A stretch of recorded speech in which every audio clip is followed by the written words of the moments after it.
Oimore nyakoromogi machiegni weche manyien mag ang'ich welo odiochieng' mar Mashujaa, odiochieng' mabende odhiale ji mopogore opogore to kod weche mag jogo mosebedo kaonge pacho kaendi mabende kuo bang' kinde gibedo kod thuolo mar duogo e pacho kaendi. Wantiere kod mathoth omiyo bed kod chakruok nyaka giko magi moko kuom weche ma omiyo pek.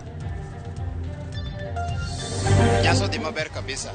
Kende nyasi mokwongo timore Uhuru Garden ka wan Shujaa kawuono. To Shujaa maduong' moloyo ji duto te en ng'at modong' dala ma tiyo ne chande, mane Shujaa. Piny Kenya obiro kanyakla mar dhialo thuondi ma osechung' kod Kenya e kidienje mopogore opogore. Nyasi mawang'ni ne obagi Uhuru Gardens kod e counties bende. We have taken immediate steps to reinstate the stalled milk coolers program and the distribution of 650 milk coolers will resume shortly. Twak ma jatend Kenya William Ruto e nyasi mar Mashujaa omulo weche mag jiwo sekta mar pur kod ohala ka osingo kedo kod dhier gi oro ma okwako jo Kenya. I'm extremely happy to be back home. I extend my gratitude to all Kenyans who have stood with me. Banka ne oriembe lepe Kenya kendo tieko mahao higni 5 e piny Canada. Ukil Miguna giko ne oduogo e Kenya.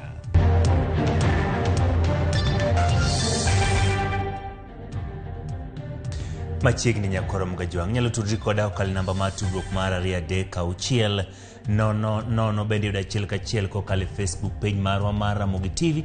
Kabe nyalo yudo achiel kachiel kokale YouTube mar Ramogi TV to kode Twitter @Ramogi TV. Odiochieng' ma kawuono odiochieng' mar Shujaa ibiro nyisa ni to ng'awa ma en Shujaa Mario bende dhialo odiochieng' ma kawuono. Kabende nyinga Ochieng' Emmanuel jaloko marwa en Elizabeth Otieno. Kama chako jatend piny Kenya William Ruto wacho ni piny owacho biro jiwo migawo mar pur, cham kod pith jamni kaka yo maneno ni chiemo oyudore moromo. Ruto ne owacho ni jopuri biro med mi mbolea manengo gi olwar ka bende chenro seket mar gero yawo 100 mag pi ma biro tigo e pur kuonde ma koth ok chwe moromo. Mana kaka Edwin Okoth leronwa, Ruto wacho ni moko kuom yore ma uchumi ma Kenya nyalo dongorego en chenro magero udi kod medo yot e chiwo hola ne oganda. Kane omolo nyasi mare mokwongo bang' ka otelo ayanga kaka jatend piny Kenya mar 5, wich bar mar ochumi mar Kenya ma osebet kayulo ne oneno e twak mar Ruto ma okawo telo ka ngaji kod oro kwako gwenge mathoth. Ruto ne owacho ni piny owacho mare chano jiwo pur mar cham kaachiel kod pith mag jamni, kama jopur biro med mi mbolea ma nengone yot ka jopith bende osingnegi fuong'ruok e nyiewo chiemb jamni. We will support all farmers to access quality inputs such as seeds, fertilizer and pesticides, among others, and also ensure that our farmers have access to extension services in order to improve farming skills. In the short term, we will continue with the fertilizer import program, but in the medium term, the government plans to have fertilizer manufactured in partnership with EAC countries in our region. E chenro no mar jiwo pur, piny owacho bende biro gero yawo ma kwan romo 100 kaka yo mar keto pi machiegni kod jopur, kama igeto puothe maromo eka 3 million. Irrigation is the ultimate solution in guaranteeing food security in our country. The huge capital outlay required for dam construction in the context of competing budgetary priorities poses a huge challenge to this program. And to address this challenge, we are working on innovative investment mechanisms through public-private partnership to construct at least 100 dams. Consequently, it would be possible to progressively irrigate the 3 million acres already identified as irrigable land. Mano koro biro duoko chenro mar gero yawo 57 mane piny owacho mar Jubilee osingo higa mar 2017, kama koro Ruto wacho ni ka opogore kod kaka ne ochan higano, piny owacho koro biro riwore kod joket mwandu mondo chop lek makamano. Ruto bende geno tiyo kod chenro mar gero udi manengo gi ni piny e counties duto ma pachoka kaka yo mar nyayo thuolo mag tich kendo ywayo joket mwandu mabiro gero ute 200,000 higa ka higa. We have equally committed to close the housing gap, which stands at 2 million units as at now. Our target is to increase the supply fourfold from 50,000 units every year to 200,000 units every successive year. Kane ogolo ranyisi kod The Hustlers Fund ma osingo yango tarik 1 dwe mar 12 higani, Ruto wacho ni okenge pod idhi kaw mar miyo weg ohala yot mar yudo hola mabiro miyo gi thuolo mar yawo ohelnigo. Credit products will be available under the Hustler Fund to small businesses on digital platforms at affordable rates being single-digit rates to individuals through chamas, groups, SACCOs, and cooperatives. All borrowers in this platform will not only access affordable credit, but they will also participate in short-term saving plan and long-term pension program. Every saving made by borrowers on this platform will be matched by the government of Kenya on a 2-to-1 ratio to a level to be determined by the program.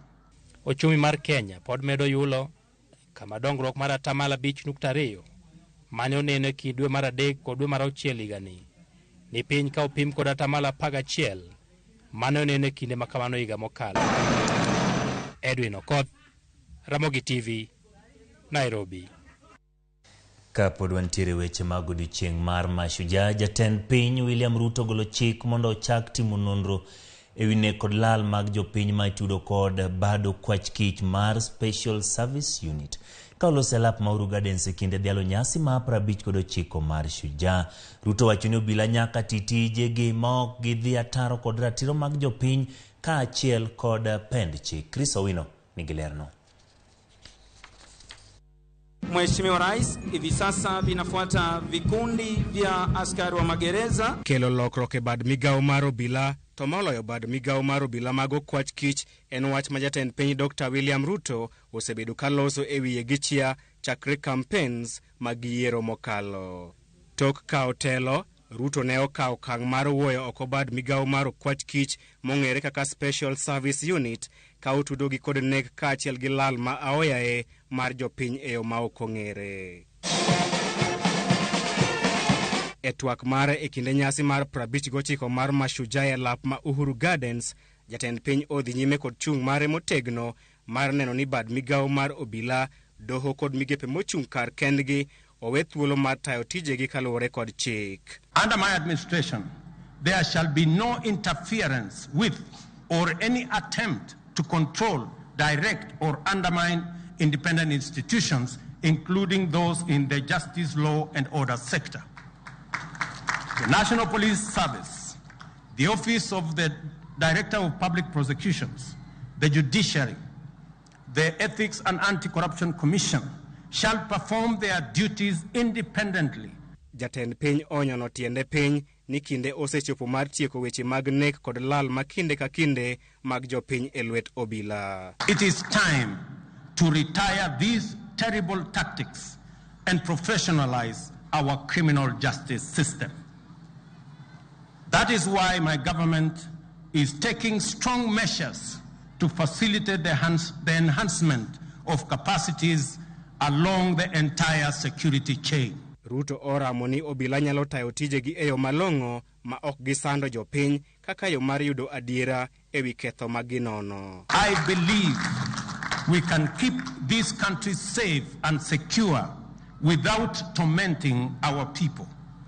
We can efficiently and effectively suppress crime, monitor and disrupt and apprehend criminals without abducting, torturing, killing or causing citizens to disappear. Ne olero ni miyo bad migawo mar obila omenda margi e yo kende mar miyo gi thuolo mar tayo tijegi kaluwore gi pen chik. Ewi nek makinde ka kinde mag jopiny mosebedo ka itudo kod bad migawo mar DCI, jatend piny ogolo chik mondo chak timo nonro mapiyo ewi nek makamago kendo kawo okang' mager ne apisas ma ibiro yudo kod ketho mar nek. I have directed that immediate measures be undertaken to disband the Special Services Unit in the Directorate of Criminal Investigation, and with urgency, investigations must be commenced so that those found culpable are held to account. Ikilala chali na kurudi mahali imetoka. Eko machielo, Senator Makericho Aaron Cheruiyot bende okwayo mondo riembe tich apisa moro mar okwach kich manyocha oyieni weche mane owacho matudo jalup jatend piny Rigathi Gachagua kod weche mag mibadhi gin miriambo. It is not enough just to apologize to Rigathi. He has a family, ako na watu ambao wanamshabikia, na kwa miaka mingi tulisoma tukiambiwa vile yeye ni mwizi. Alafu dakika ya mwisho mtu tukuja anaandika kwa barua anasema ati nililazimishwa. Lapaka utuambie ni nani huyu alikulazimisha ili ukweli ipatikane. Ama mnasemaje wananchi? Cheruiyot owacho magi kaunti ma Kericho ikinde dhialo nyasi mar mashujaa. Makofi mashujaa wetu pia siku hii ya leo. Chris Owino, Ramogi TV, Nairobi. Nyasi mar mashujaa higani mane obagi lap Mauru Gardens e bor Nairobi ne oyuayo jopiny kar doko ni kwan mar ji ne ok ni malo kaka higni mokalo. Jalup jatend Kenya Rigathi Gachagua ne oteno jatende William Ruto e nyasi no mabende ne oyuore gi Kalonzo Musyoka mar Azimio la Umoja. Lidio Keyo miwaler.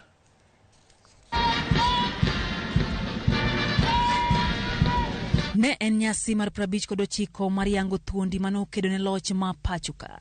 Loch manogolo piny Kenya Elwet Jowagunda. E lap ma Uhuru Gardens County ma Nairobi, oganda jo Kenya no molo e nyasi mar Mashujaa Day, nyasi manotele gi jatend piny Kenya William Ruto kuom thuolo mokwongo nyaka no cham muma kaka jatend piny Kenya mar abich. Kata kamano, kwan oganda manoyure nyasi no nene piny miwuoro, kamoko kuom oganda manoyuro nene gimor mokalo bang' dialogi kaka thuondi. Nyaso dhi maber kabisa. Kendo nyasi mokwongo timore Uhuru Garden ka, wan shujaa kawuono. To shujaa maduong' moloyo ji duto te en ng'at modong' dala ma tiyo ne chande, mane shujaa. Kopogore gi jatend Wiper Kalonzo Musyoka, jotelo mag riwruok mar Azimio la Umoja One Kenya Alliance to nong'anyo ne nyasi no. Kopogore gi kaka pile mamoko kuom jotelo yudo thuolo mar wuoyo gi jopiny, nyasi ma kawuono ne ok ochiwo thuolo ma kamano. E ote mare, jalup jatend piny Kenya Rigathi Gachagua okwayo oganda jo Kenya mondo ban bad sati kendo oket tekogi e bero ngimagi kendo gero piny Kenya. Irrespective of our political differences, it is time to work and deliver. We are all Kenyans. This is our nation, and we are rising together. This is the freedom our forefathers fought for. This is the freedom Kenyans voted for. No more room for pain and suffering. Indeed, Mr. President, the real freedom is here with us today. Governor wa Nairobi Johnson Sakaja kwa jatend piny Kenya William Ruto mondo yawayanga kuonde mokanie mwandu machon mapachuka mantiere Uhuru Gardens ne jopuonjre mapachuka. May today's celebration give you the perspective to see behind, to look back to history, and also to forge the way forward for a new generation. That today these children can dream to be anybody that they can be in this world.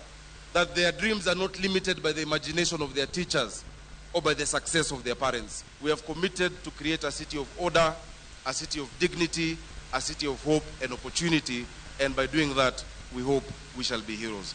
E nyasi no mar Mashujaa Day, jatend piny Kenya William Ruto no obedo kod thuolo mar twak gi oganda jo Kenya. Bang' twak mare ma alanda manochiwo ne oganda jo Kenya, William Ruto chiwo singo bora ne oganda jo Kenya ka koro wenge ng'iyo tend William Ruto ka bende singo gi bro chopo kare. Lydia Okeyo, Ramogi TV, Uhuru Gardens, Nairobi. Erokamano Lydia Okeyo.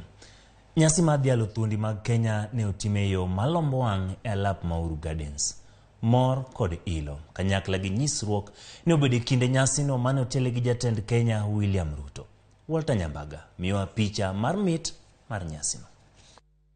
E kar bago rombe ma Uhuru Garden, oganda molo moro bang' moro e kamoko rwaka bug rombe to moko ng'anjo nono. Ge ang'wen mag Uhuru Gardens yaure kendo jodito kod welo monimie kode fuong'o wuoth e kage donjo manimba. Jolweny chiwo arita ka gimanore kod gige lweny kendo gin akicha sama farese ma hiugi ojambo oting'o jolweny man kod wuor motegno kod ogute maket kod tago mag agulu. Geche lweny ma tiendgi otiep man kod hum machalo tung ming'ulo godo magina oluoro pap, ranyisi ni arita ger. Ohala dhi nyime kendo jok madongi otwo nyalo yudo foto wuon pi mondo budgo duondgi.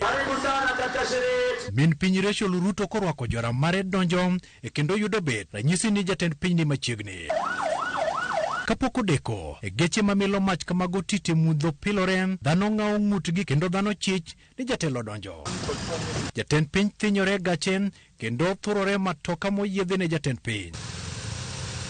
Kata obedo ni bad joliero kochomo piny, William Ruto ng'awo bade mar fayo ne oganda kaluoro pap. Dothothuriyo igoyo ka jolweny kawo thuolo mar nyiso lony margi. Jolweny chako pangore chong weyo lo ka ogwalo othal, wuoche kod lum omakamen. Mageno othal e bat kendo wang' duto ng'iyo korka chich, bat idolo ne sarut makende. Ndek lweny mar lwasi huyore boche kendo pilot keti ogoyo kathira. Ndek lweny machielo to loko atako nyadidek kor boche kaka yor holo koyo kuom wasigu, kata kamano winy hum ne wendo molimo gi kor boche. Kinde chopo mar chamo miel kendo burudung kinde pako thuondi. Nungo iwinyo ka moko buonjo kendo jotelo ndeko wigi, ranyisi ni salulu nyosogi. Were rieyo tiendegi e lo kendo nyiso luor ni thuondi. Dhano goyo picha mar weyo rapar makende. Jatend piny Kenya William Ruto mobedo wendo modhiale masuja mare mokwongo apisi. Ruto po piny Kenya kuom go okang' yor demokrasia ka singo mare en gero lwasi mar uchumi kendo yaro yor pur pachoka. Walter Nyambaga, Ramogi TV, Uhuru Gardens, Nairobi.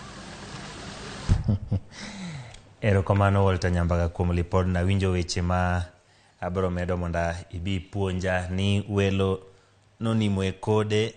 To kata bedo ni jatend piny Kenya lwete oting'o malo, ji modong' lwete gi oliero kochopo piny, to wacho ni wuoche gi lumo makomen. Erokamano kuom lipot maber machal kamano. Wadhie kor gwenge kuma bende nyasi mar mashujaa ne obagi ochaw gi kaunti ma Siaya. Gavana ma Siaya James Orengo lero ni aput ma oketo mar nono weche mibadhi e kaunti no ok en mare kwedo telo mokalo kaka nolose nyasi mar mashujaa mane obagi alap mar katiegruok mar KMTC boma ma Siaya. Orengo lero ni aput ma oketo biro konyo jopiny mar kaunti no yudo telo makare, kendo aput no chano ndhiyo jotelo ma itudo gi mibadhi. Bende ne okwayo obila mondo mbek chik ne johand kong'o machiwo gi loro ma ok odeko e saa 5 otieno ni mar chikno thuwe gi jodak ma kaunti no. Moko obila go rito ratiro mag johala go ni mar gin jochulo osuru kaka ji mamoko. Komishona ma kaunti ma Siaya Jim Njoka ne okwayo jodak ma kaunti no mondo olu chik kendo ute lamo kod kuonde tongona duok koko piny ni mar girocho kwe mag jodak e alwora gi.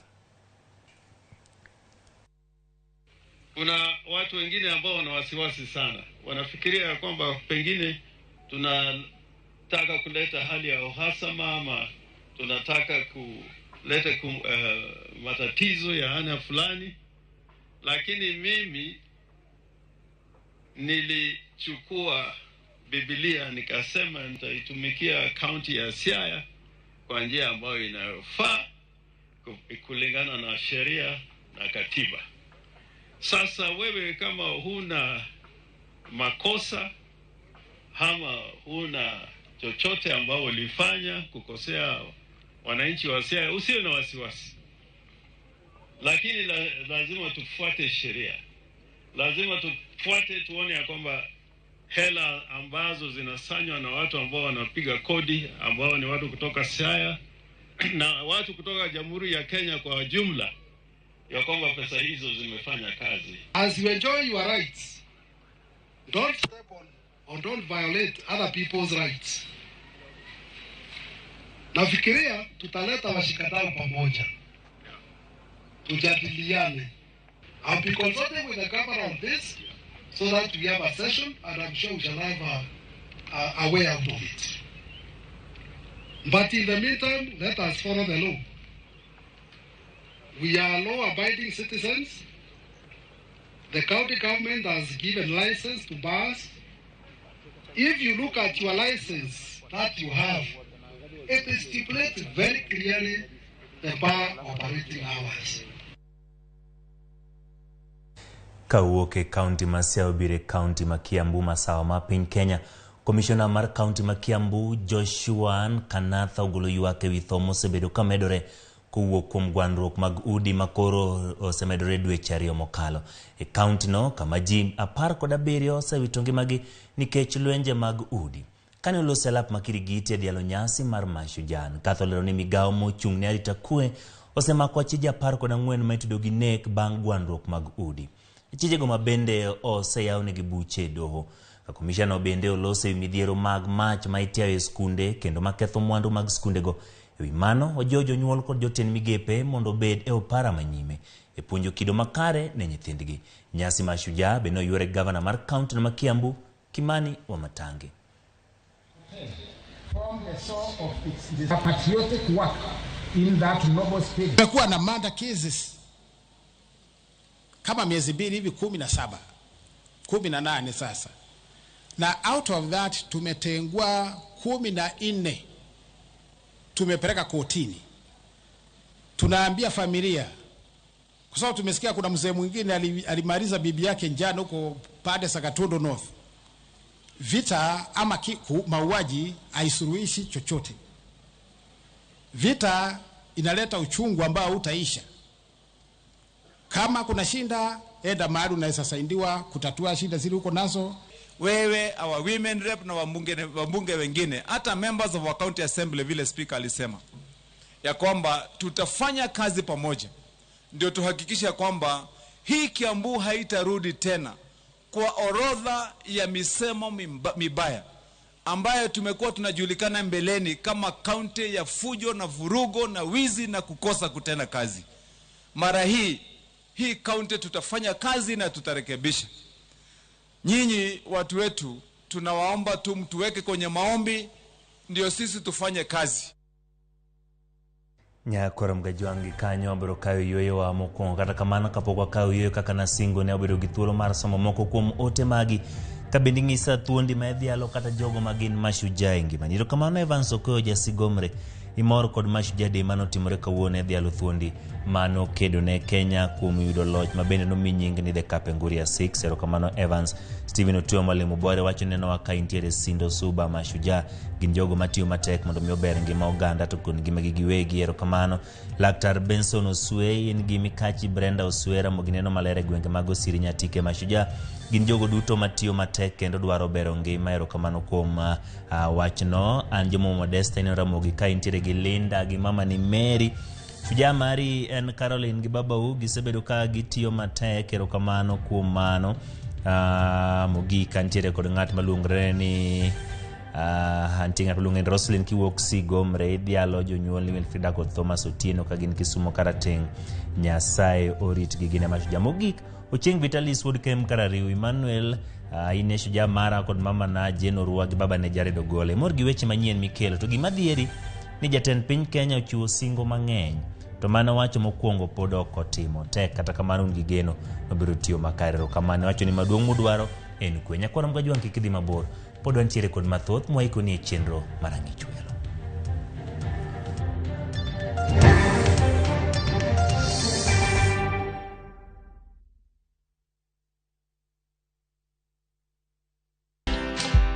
Exactly 1 year ago, Royal Media Services Group's online brand, Citizen Digital, was born. Bringing together the entire group's broadcast and digital brands under one roof, making it a one-stop shop for our heritage around trusted news, information and entertainment. In under 1 year, Citizen Digital has hit several milestones, including being crowned the #1 digital news brand in the country, the leading app on Google Play Store under the news and magazine category, and a partner of the 2022-2023 Google News Initiative Challenge. We promise to keep innovating with new products, new services, and new partnerships in the coming year. Thank you, Kenya, for making us number one.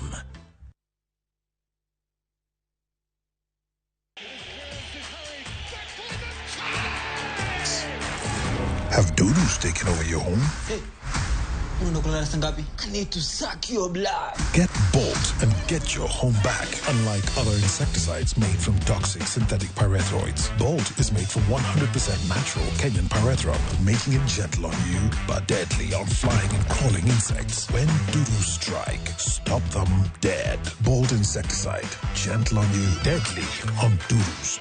Get Bolt insecticide today.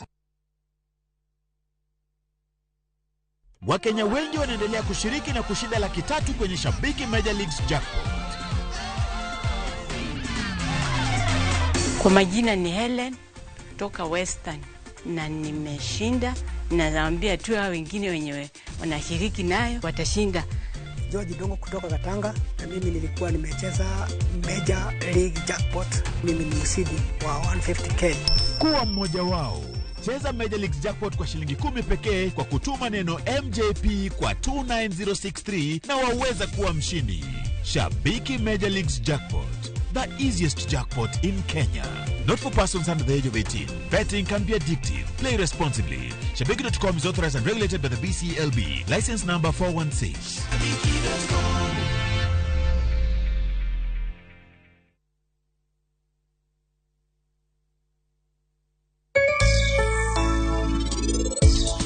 Unaona sasa familia yenu inakuwa ya wakora wote. Pia wewe venye naona unawajoin very soon. Hata kwa hiyo mkahawa yako.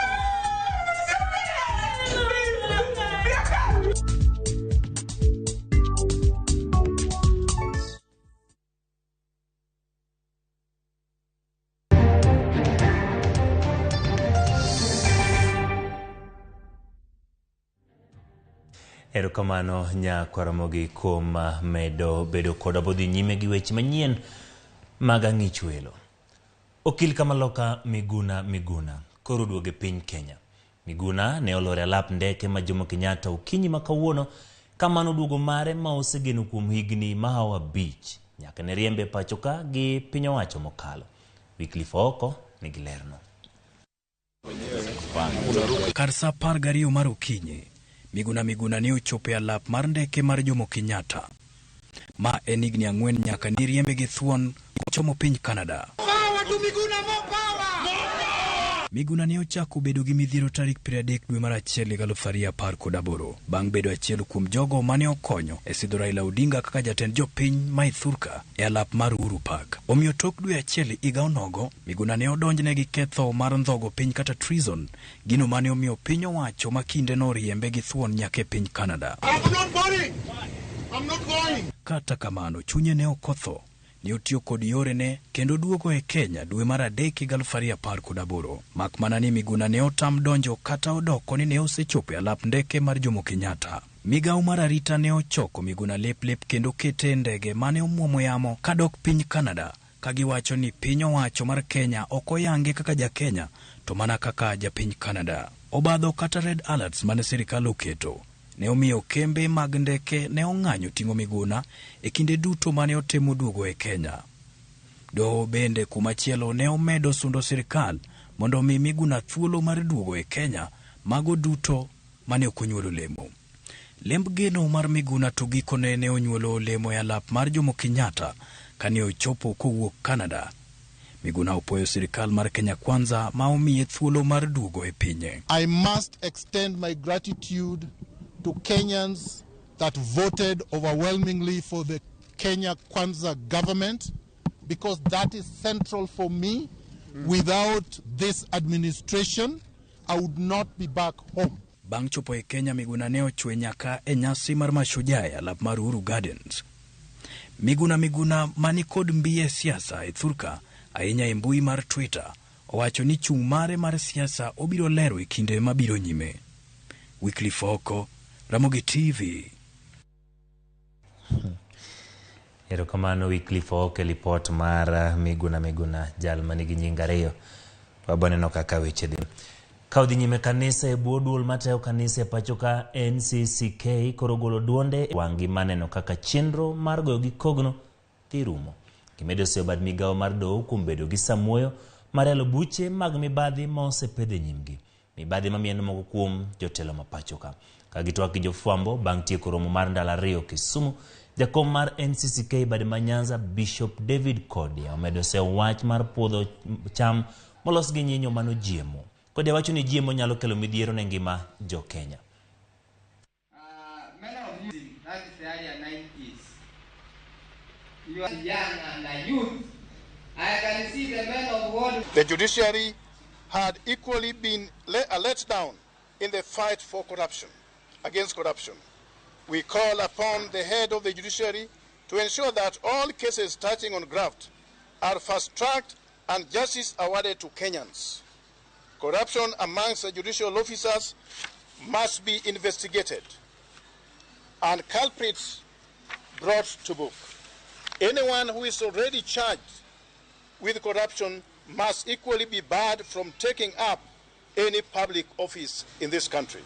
To us, that is an insult, and it's an abuse of power. Even for the people to allow, even for the interviewing panel in the first place to vet and approve such people, we are going to see. They have not given any approval, so we are yet to see whether it was an exercise in futility. We are yet to see. So let's give Wetangula's committee time. We ask His Excellency President Dr. William Samoei Ruto to halt his administration's plan of using GMO as alternative to Kenyans' food. So the government must now revive what used to be there as extension agricultural officers. These people are trained to help farmers to better their farming. Wadhi county ma Migori ngire Jojo Jakoya Mayande olaro kom jatend piny Kenya yiero mokalo ni utimo limbe county ma Migori. Wachiko Jojo Kenya ni uchiulur makene Raila Odinga kowacho ni kateno wuon obiro kayo Raila mondo mi osir lek mare mar manyo kom jatend piny Kenya yiero maiga ma 2027. Owacho ni eno wuon odhi bedo kweth makwedo piny owacho komedo ni ok odwar tich e piny owacho. Omedo wacho ni yiero ne ok otime yo mauyanga, kata kamano okono oganda jo Migori no bedo kod geno ni lokruok biro yudore e pachoka. Lakini wakati imefika hata baba aseme mimi naenda nyumbani. Kila mtu anaenda retire. Lakini mimi nataka baba asaidie mimi niende pale. Watu wanataka kufuata mimi bado niko kwa upinzani. Bora nikono. Mimi nimebaki hapa tapigania wa Kenya, sitaenda kuombaomba teo nipatie kazi mimi naomba nyinyi, si ndio? Ndio. An apenjo uni kudua mi ati 2027. Kaudhi weche mangima oganda to kod bedo makare, migao mar thieth olando muoch mar nyaldiema e kaunti za auchiel ma pachoka. Migao no wacho ni ji mok tin e 60 oseyudo gi tuo nyaldiema nyaka chop tarik 19 dweni. Judith Omondi nigi ler mar wachno. Tuo mar nyaldiema omuochi kaunti za auchiel ma pachokae ma kaluwore kod lipot mar migao mar thieth manyo ogolo odiochieng' manyoro. Counties gi oting'o kaunti ma Nairobi man kod kwan mar ji 17 ma oseyud kod nyaldiema, Kiambu ni kod ji 31, Murang'a ng'at 1, Kajiado ji 2, Nakuru ji 2 kod Uasin Gishu man kod ji 8 ma oseyud kod tuono. E kwan mar ji 61 gi duto, 13 nyaka sani pod nitiere ute thieth ma pachokae. 8 osegol ute thieth ka 40 to gin jotuo mane omi thieth to odok pacho ma ok orwak gi mar nindo. Ma omiyo koro migao mar thieth ochiwo chike mowinjo luw kod jotend thieth e counties duto ma pachoka mondo mi kik nyaldiema landre mokalo. Chike gi oriwo timo nonro e ute thieth kod gwenge mar fwenyo joma diewo, rido chike gwenge mabiro neno ni joma tuo terie ute thieth, golo duoko mag pim mapiyo mondo res ngima oganda, puonjo jochiw thieth kod jopiny e wi yore mag kedo kod nyaldiema, kaachiel kod keto tenge jotuo mag nyaldiema e kind mamoko. Lipodno bende koni maromo ji milion 3 nyaka 5 yudo nyaldiema higa ka higa ka maromo 100,000 nyaka 200,000 wito ngimagi higa ka higa nikech tuo mar nyaldiema e piny mangima.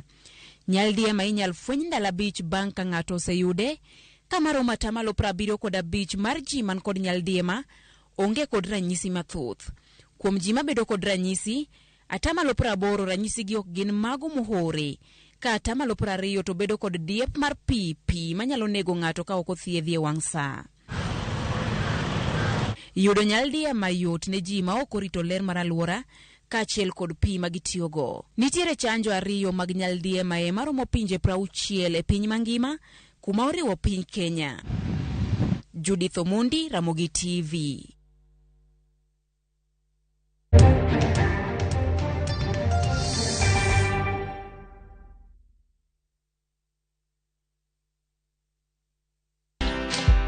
Exactly 1 year ago, Royal Media Services Group's online brand Citizen Digital was born. Bringing together the entire group's broadcast and digital brands under one roof, making it a one-stop shop for our heritage around trusted news, information and entertainment. In under 1 year, Citizen Digital has hit several milestones, including being crowned the #1 digital news brand in the country, the leading app on Google Play Store under the news and magazine category, and a partner of the 2022-2023 Google News Initiative Challenge. We promise to keep innovating with new products, new services, and new partnerships in the coming year. Thank you, Kenya, for making us #1. Mashabiki chungu nzima wanaendelea kushinda bonuses nononono kwa Shabiki Jackpot Mbao. Kwa majina naitwa Peter Masinde, nimeshinda 1 million kwa Jackpot Mbao bonus. Nimefurahi sana kwa kushinda hii bonus. Hii pesa nitaitumia kwa kununua shamba na kulipia watoto school fees. Na wahimiza wagazi wa Busia waendelee kushiriki, hii kitu si ya uongo, ni kitu ya ukweli. Bonuses are for 10, 11 and 12 correct predictions. Join the bonus movement. Cheza Shabiki Jackpot Mbao kwa kutuma neno SJM kwa 29063 na huenda ukajishindia zaidi ya shilingi milioni 20 kila wiki. Shabiki Jackpot Mbao, the easiest jackpot in Kenya. Not for persons under the age of 18. Betting can be addictive. Play responsibly. Shabiki.com is authorized and regulated by the BCLB. License number 416. Shabiki.com.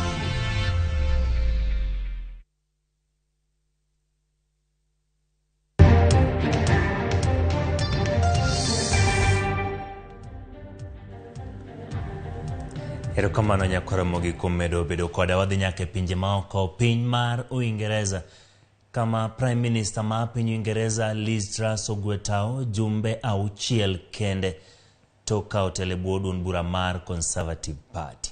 Kanolose kardak mare mani apaya ma Downing Street, oyango ni kalure kod chal mar weche pinyno kendo neno na koko nyal chopo kare singo manomiyo jo piny Uingereza.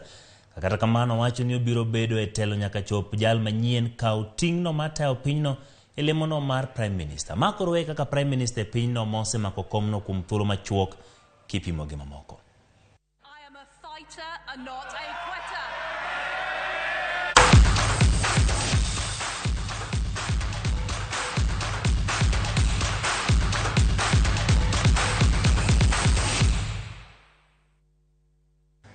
Machiegni wadhi e weche mag tuke. Wadhi e papa kama Liverpool ne osiro loch mar giko dira ka gigo West Ham goal 1-0 tugo